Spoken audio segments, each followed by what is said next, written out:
Hello everyone, welcome back to Mr. TECHFOX. Today in this video, I'm going to show you how you can delete all of the history of your Microsoft Edge browser. If it helps, please consider subscribing to this channel.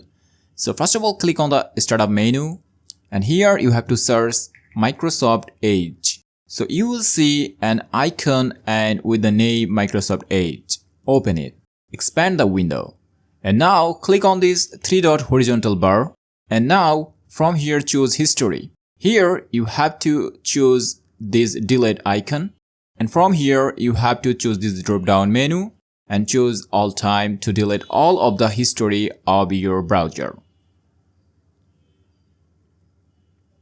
You can also check passwords, autofill, site permissions, all data from the previous version of Microsoft Edge, media foundation data if you want to delete all of the browsing data. On the other hand, if you want to delete only for a specific amount of time, then you can choose these options also. So I want to delete all of the history, so I'm choosing all time. And after checking all of the boxes, I'm clicking on this clear now button to delete all of the data. And that's it.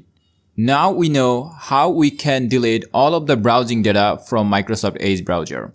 Thanks for watching. See you in the next one. Till then, take care and goodbye. Allah Hafiz.